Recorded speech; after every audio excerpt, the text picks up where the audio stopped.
अस्सलाम वालेकुम हाज़रीन ऐं नाज़रीन। सोप सीरियल ड्रामो ज़हर ज़िंदगी। छा ज़हर ज़िंदगी ड्रामे जी अचण वारी क़िस्त में वाकई ओठो रबन खे फसाइण में कामयाब थी वेंदो या सचाई कंदो रबन खे कमाल खान ते पुॼाइण जी? कमाल खान जा जेका बि वाठा आहिनि, छा रबन उन्हनि खे क़ाबू करे वेंदो? अचण वारी क़िस्त में जिन वाठनि खे रबन पकड़ियो आहे, छा इहे वाकई कमाल खान ते पुॼाईंदा?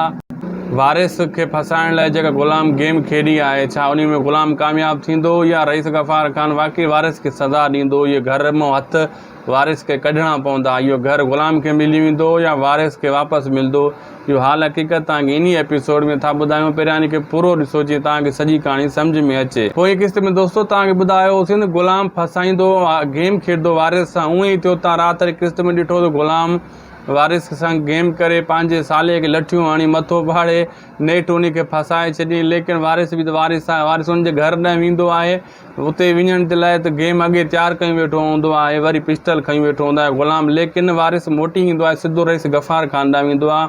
इहो ज़हन जो मुज़ाहिरो कंदो आहे वारिस। ऐं हिते जेको आहे ग़ुलाम जो कुझु, इहो ग़ुलाम खे घर मिलंदो या न मिलंदो? दोस्तो फ़िलहालु इहो फ़ैसिलो डावांडोल थी वेंदो रईस गफ़ार खान वटि। बाक़ी रही ॻाल्हि जेका आहे, रबन खे जेको आहे रस्तो मिली वेंदो आहे बाक़ाइदा। सॉरी, ओठो सचाई बि कंदो आहे ऐं ओठे खे दुश्मन रस्ते खां हटाइणा बि आहिनि। जेका बि वाठा रस्ते में मिलंदा आहिनि, ग़ुलाम उन्हनि खे क़ाबू करे छॾींदो आहे।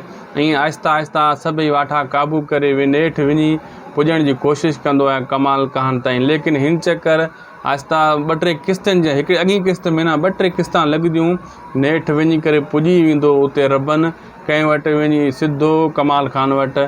ऐं जेको आहे इहे सभई वाठा क़ाबू करे छॾींदो रबन। ऐं कमाल खान जो बि एंड थी, आहिस्ता आहिस्ता एंड थियण ऐं मौत जी तरफ़ कमाल खान वेंदो। कमाल खान घणा नुक़सान कया आहिनि, हाणे कमाल खान जो घड़ो भरिजी चुको आहे गुनाहनि जो।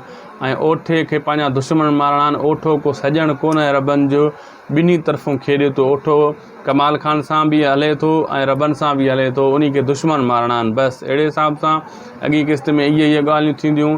ऐं आचर जी घरवारी रईस गफ़ार खान सां निकाह करण जे लाइ आचर खां तलाक वठण जी कोशिशि कंदी ऐं पंहिंजे पीउ खे बि चवंदी। इहो बि तव्हां अचण वारी क़िस्त में तव्हां ॾिसंदव। अॼु जो नंढो वीडियो जेको तव्हां ताईं पुॼायोसीं, उमेद आहे सुठो लॻो हूंदो।